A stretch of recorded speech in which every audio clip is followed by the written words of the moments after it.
এই মুহূর্তে রয়েছে রাজ্যের সমস্ত যোগ্য কৃষকদের জন্য বিরাট বড় সুখবর।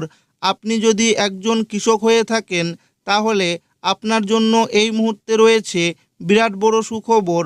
অন্নপূর্ণা ভাণ্ডার, বিধবা ভাতা, প্রতিবন্ধী ভাতা এবং বার্ধক্য ভাতার টাকা দেওয়া শুরু হয়ে গেলেও এখনও পর্যন্ত কৃষকদের কোনো রকম টাকা দেওয়া শুরু হয়নি। তবে কি কৃষকদের আর্থিক সহায়তা দেওয়া বন্ধ হয়ে যাবে, নাকি নতুন কোনো প্রকল্প এনে তারপর কৃষকদেরকে টাকা দেওয়া হবে, নাকি পুরনো যে কৃষক বন্ধু প্রকল্প ছিল সেই কৃষক বন্ধু প্রকল্পের মাধ্যমেই কৃষকদেরকে টাকা দেওয়া হবে? এইবার কি কৃষকদের আর্থিক সহায়তা বাড়তে পারে এবং এবার কিন্তু সমস্ত কৃষকরা টাকা পাবে না?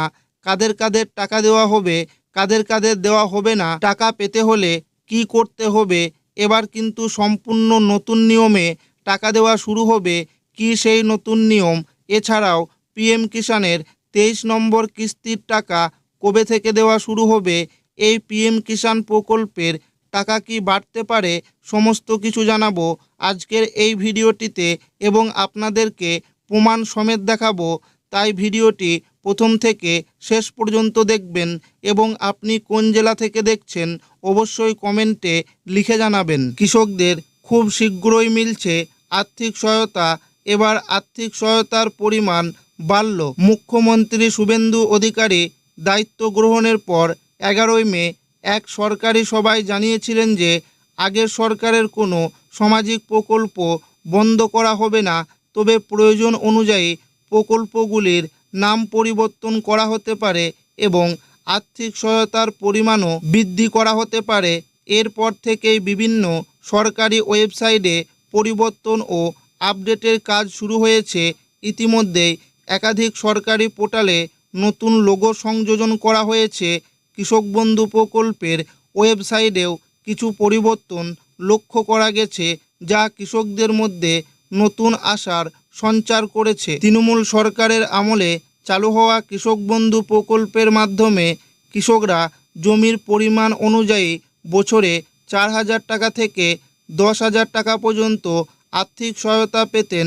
পাশাপাশি প্রাকৃতিক দুর্যোগে ক্ষতিগ্রস্ত কৃষকদের বাংলা শস্য বীমা প্রকল্পের সুবিধাও দেওয়া হতো।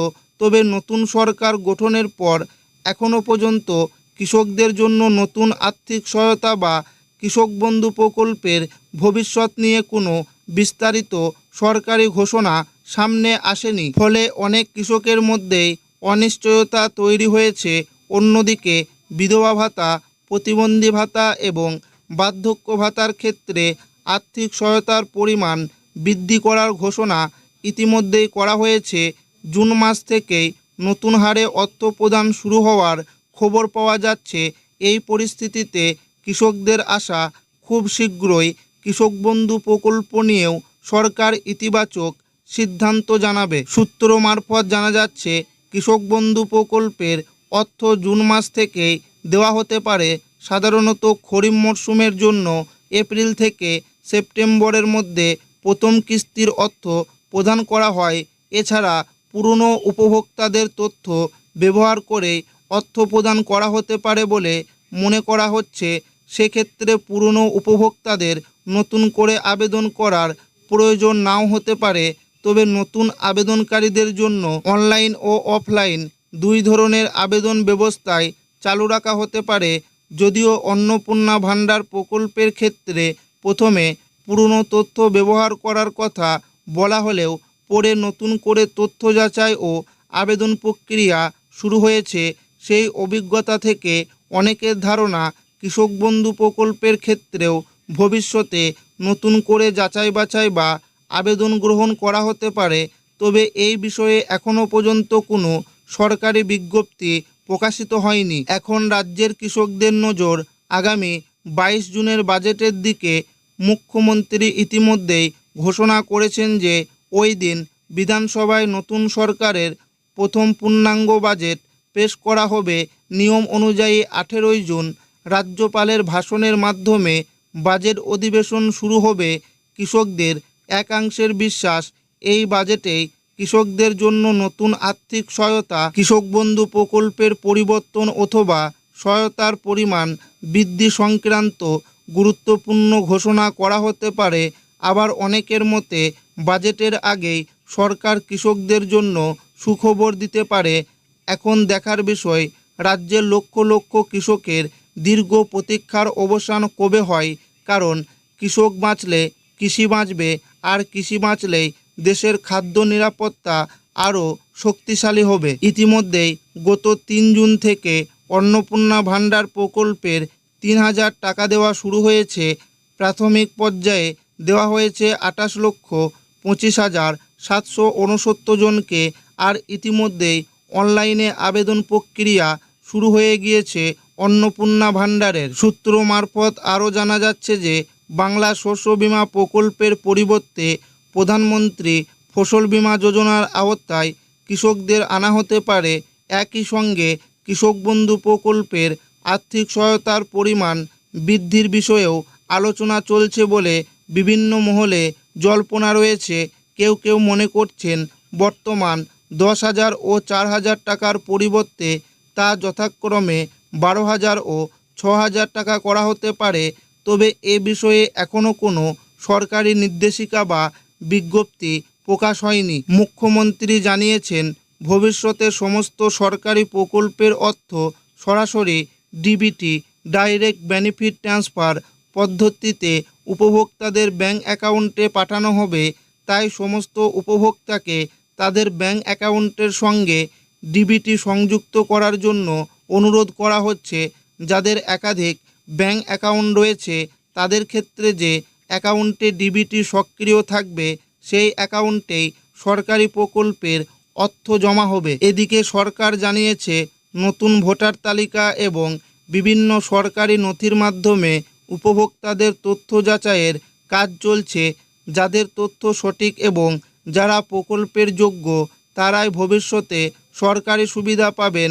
একই সঙ্গে মৃত উপভোক্তাদের নামও তালিকা থেকে বাদ দেওয়া হবে বলে সরকার জানিয়েছে। কৃষক বন্ধু প্রকল্পের ওয়েবসাইটেও আগামী দিনে নতুন আপডেট যুক্ত হতে পারে বলে জানা যাচ্ছে। বিশেষ করে উপভোক্তাদের স্ট্যাটাস চেক করার নতুন সুবিধা চালু হতে পারে।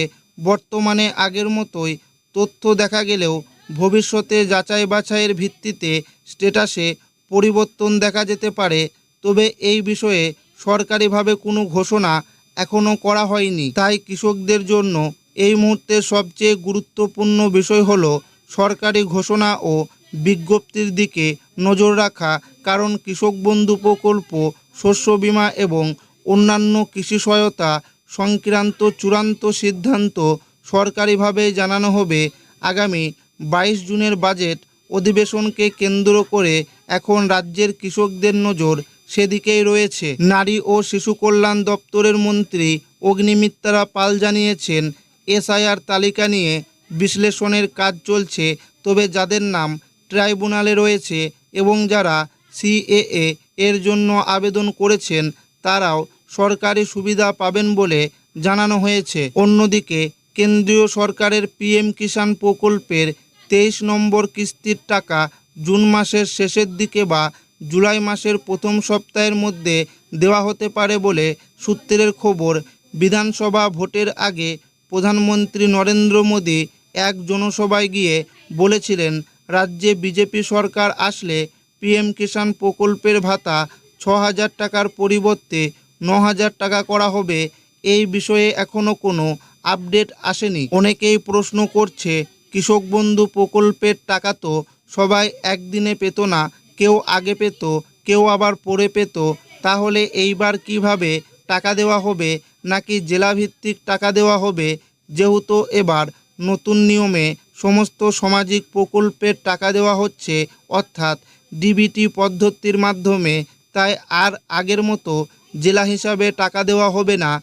যখন আর্থিক সহায়তা দেওয়া শুরু হবে তখন প্রতিটি উপভোক্তারা একই সাথে টাকা পাবে। প্রতিটি উপভোক্তাকে জানানো হচ্ছে প্রত্যেকেই যেন আধার কার্ডের সাথে মোবাইল নাম্বার লিঙ্ক করে রাখে এবং ব্যাংক অ্যাকাউন্টের সাথে যেন ডিবিটি লিঙ্ক করে রাখে।